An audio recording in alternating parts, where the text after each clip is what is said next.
Good morning, everybody. Happy Friday here on Ticket Talk here on this Friday morning. We're bringing back our StubHub series of horror stories. And I spoke with Cathy Bergeron, who's on the show today. And it's just really, really sickening and saddening what's going on with StubHub screwing fans and resellers every single day. And we found Cathy on the Facebook group where there's over 1,000 folks that got ripped off by StubHub. And we wanted to bring Cathy on to obviously explain her story and do all we can to recoup her funds back. So Cathy, welcome to the show. I wish it was under better circumstances. Why don't you tell the background of what happened with your StubHub buying issue, obviously with the Tampa Bay Lightning game?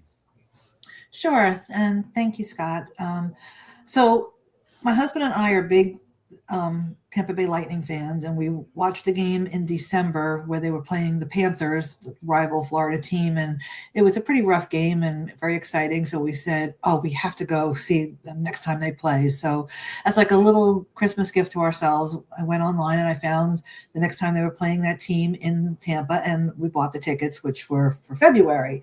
So from that date until the day rolled around, we were very excited, looking forward to this game. And I should say also, I used StubHub many, many times before in the past over the last 10 years and never, ever had a problem. So while this was going on, I just had confidence because I had always good experiences with them before. So I never got the ticket transfer, and I had called and they said that they had until the day of to transfer the tickets. Then that morning I called again because I didn't have the tickets, and they said they had till 4 p.m. to transfer the tickets.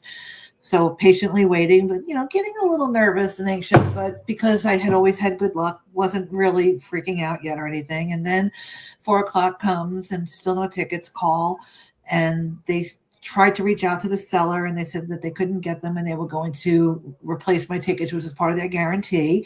So they went and found other tickets. It was a different section and also I said, hold on a moment.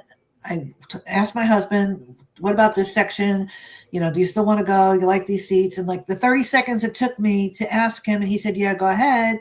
Mm-hmm. I got back with them and they said, oh, those tickets are no longer available. So then they started again looking for other seats.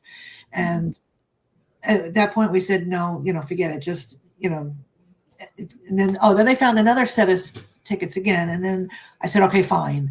I think that they had called me back at that point, and we hung up. Sure. And then they called me back and said, they found tickets. So we took those. We started on our way to Tampa. I live in Lakeland, Florida, which is about a 60-minute drive with no traffic to get there.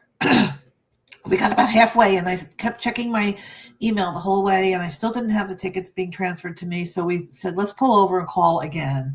So now we're on the side of the highway, and I'm calling, and I'm on the phone with them for over 30 minutes, and they're trying to reach the seller. And again, no tickets. So they want to look again for more tickets. And I said, no, I'm done. This has been going on all day. Just, give me a refund. I want my money back. So they said they were going to escalate this for a refund. Right. We turned around, we went home, put on the game, and I get an email from them. Hey, your tickets are ready. We've transferred your tickets. Congratulations, you've been upgraded. Something like that. It's like, what the hell, Oh, so I immediately called. Now that happened at like 7:45 or so, somewhere between 7:45 and 8 p.m. when the game had started, I think at 7. That's when they decided into the second period at this point. Well, I probably would make it there for the middle of the third. By the time I got there, found parking, got in there, the whole bit, I would have been there for the end. Yeah. So I immediately got on the phone, and I spent the whole time on the phone instead of watching the game, arguing with StubHub. The customer service person I was speaking to said that their system said that they transferred the tickets in time.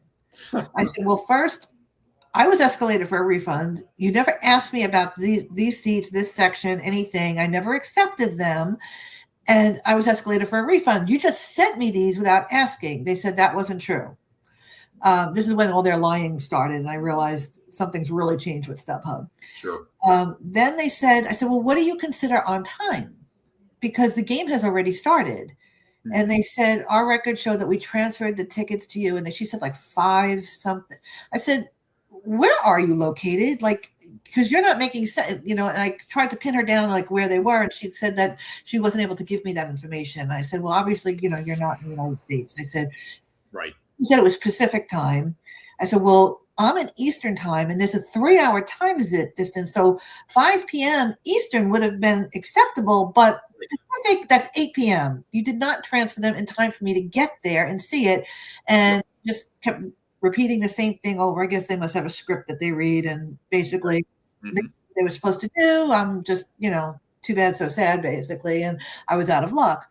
I asked to escalate it to a supervisor. I was on hold for almost an hour to get the supervisor, who said pretty much what she said, but much ruder. Right. And I demanded them, when they kept saying that I accepted the tickets, I demanded they send me the recording of that call. And they said they would. And I sent you that in the second email with a link to it. And I tried listening to it. It was kind of painful. There it is right there. Yep. Myself arguing with this girl about the time zones again. So they basically sent me a recording of the proof that they didn't send it to me in time. But nowhere in that recording did it say I accepted these. I think it was the third set of tickets. Unbelievable. So let's just recap this here, Cathy, real quick. So essentially, in a nutshell, you're driving from Lakeland, Florida to Tampa for the Lightning Panthers game. You get a set of tickets and they say they don't have them. Another round goes. The seller doesn't send them. Then you get frustrated. They offer you an escalated refund.